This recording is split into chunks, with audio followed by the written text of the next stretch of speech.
Grabs invisible shield. Hey everyone.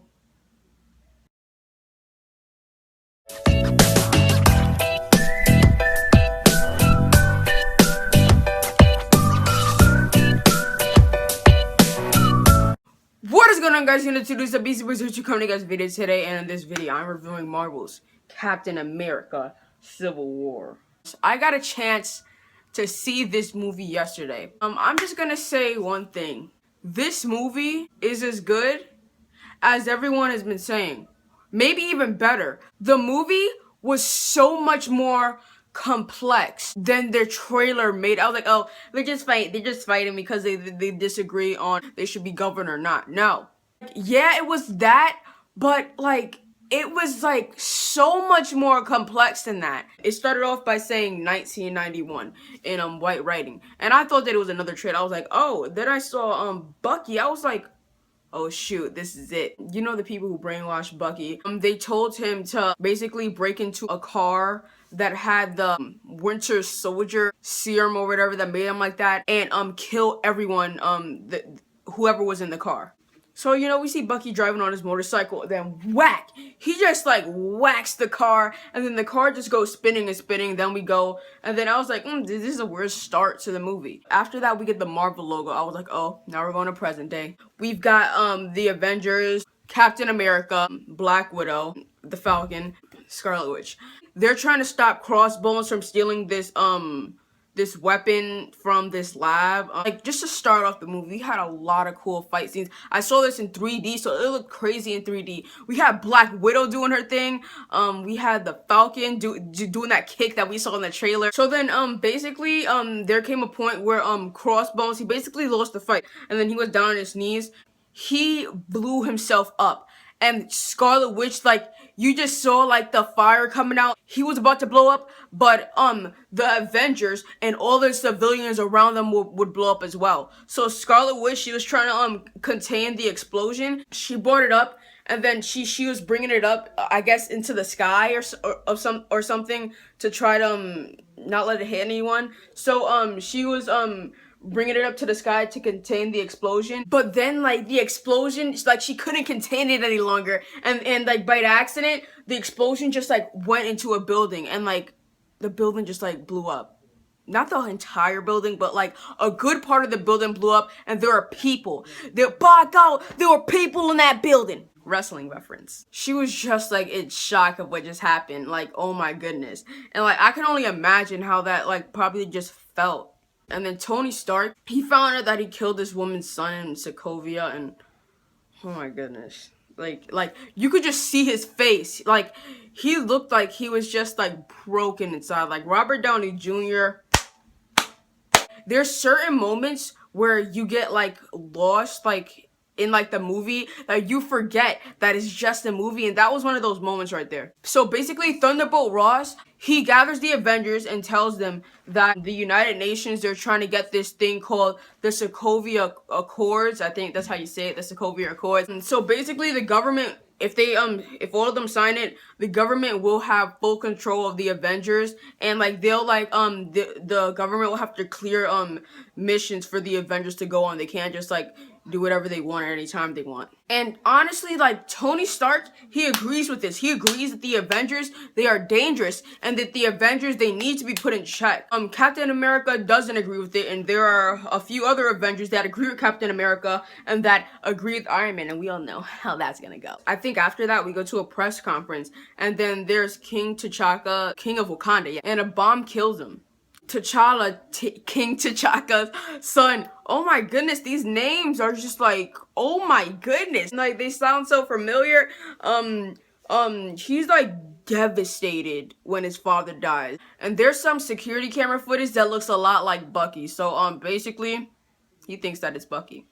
And why wouldn't you think it was Bucky? Come on. But Captain America goes out to find Bucky by himself, and I was like, oh my gosh, this really isn't gonna end well. They're gonna see Captain America as a vigilante. Captain America, please don't do this. Keep out of this. Captain America found Bucky, and Captain America basically tells Bucky, look, people are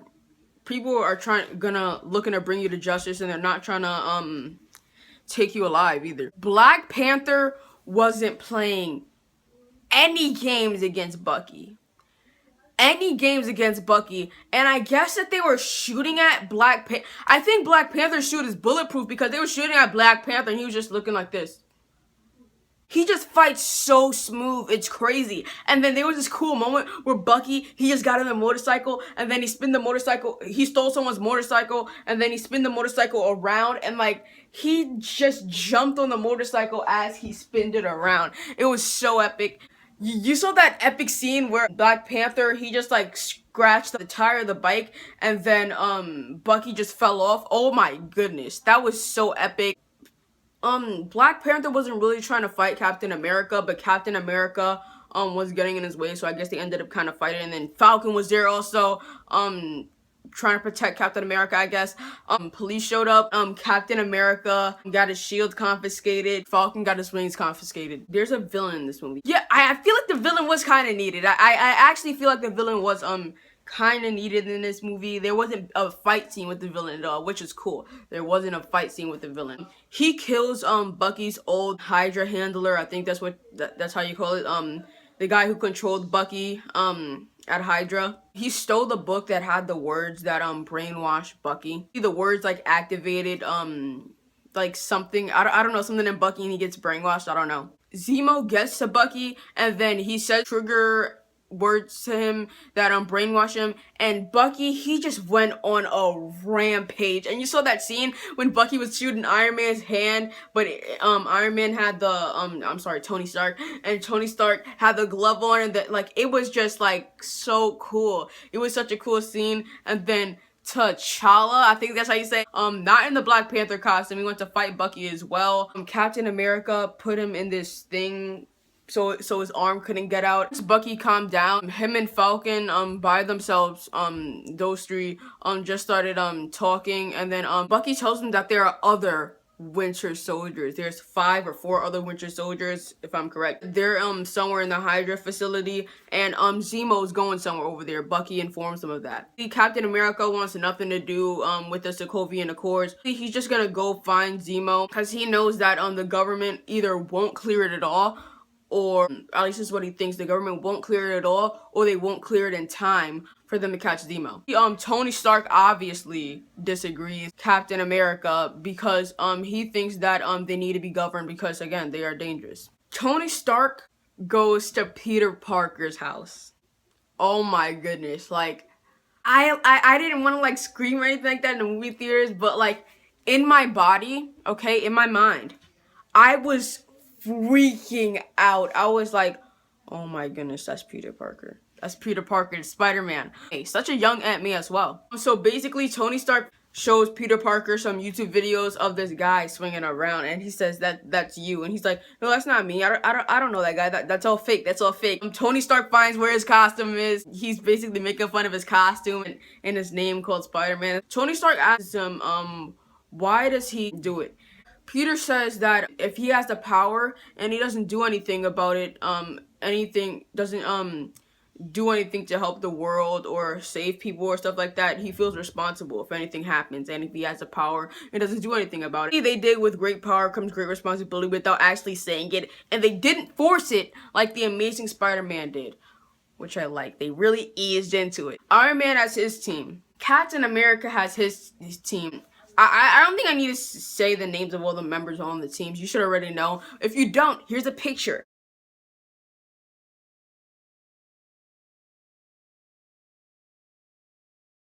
Then we get the airport fight scene. Oh my goodness. I think this is the greatest movie fight scene that I've ever seen. I think that everybody got their shine. Like, I can't even explain what happened.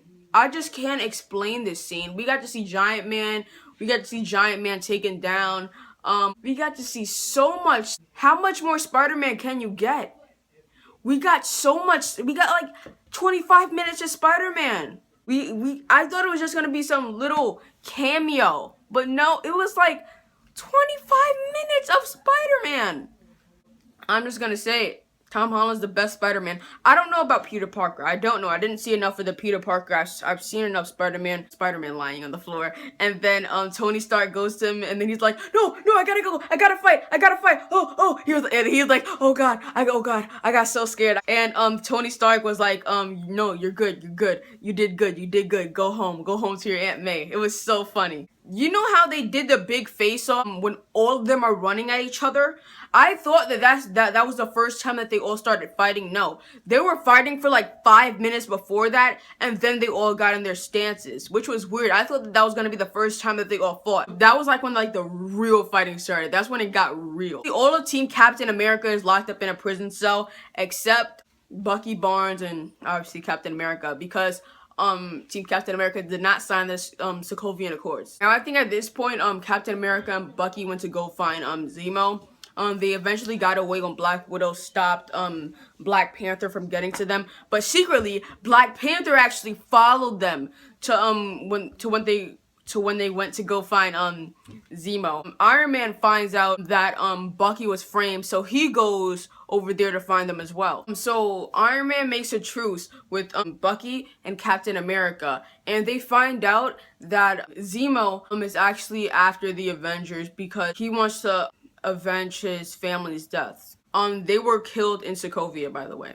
This is crazy. Zemo pulls up an a video from Hydra's archives, right? And it's a video from the mission that Bucky went on in 1991 when he was brainwashed for the super soldier serum. Bucky killed Tony Stark's parents, and he had to watch that video.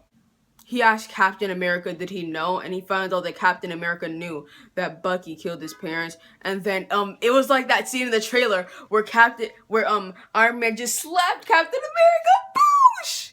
And then it was like an epic fight scene. Iron Man ends up ripping off Bucky's arm. But basically the fight ends when Captain America plays a little bit dirty, alright? Jams the shield into Iron Man's arc reactor, basically just leaving the whole suit powerless. It's kind of like if Iron Man were to break Captain America's shield. That would be playing dirty. Like, you know what I mean?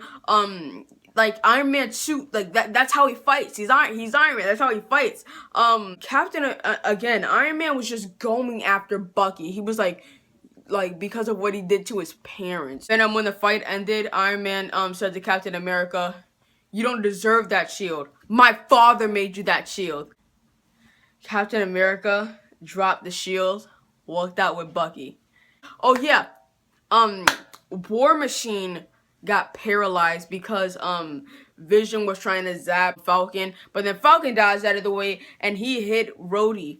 Iron Man and Falcon, they were both trying to save him, but then he was just falling way too fast. Zemo and Black Panther talking, and then Black Panther, he just sat down with Zemo and they talked about a real emotional talk. And Black Panther, he was basically saying that they were like consumed by vengeance and stuff. Both of them were, and it was wrong because Bucky, he was actually framed. He actually didn't do it. And Zemo, he tried to kill himself, but Black Panther, he tried to shoot himself right here. And then but Black Panther, he like stopped him, but it was like so close. Yeah, the Stan Lee cameo, Stan Lee's a FedEx deliverer, and then he said delivery for Tony Stank. Instead of Tony Stark, Tony Stank. And it's Stan Lee hands of the letter. We see Rhodey learning how to walk again in the end of the scene. It's actually a letter that Captain America sent to Iron Man. And then we see it switch in between scenes of Captain America breaking out the Avengers. Captain America basically saying that he's sorry about everything that happens, and and then it ends with Captain America saying, "And if you ever need us, you know where we are." And then it ends. He said something like that. It was a really good ending. This is just awesome. I'm excited for Black Panther, excited for Spider-Man, excited for Avengers Infinity War. Don't forget to like this video, leave a comment, subscribe if you're new. Hello, I'm Mekhi Lee, also known as the BeastieBoy02. All of my social media stuff in the description of this video. My second channel, the TBW Network, link in the description of this video. My wrestling figure show. And if you really like this video, don't forget to share it with your friends. And until tomorrow, guys, know what to do. Till every time I tell you every video, stay beastly.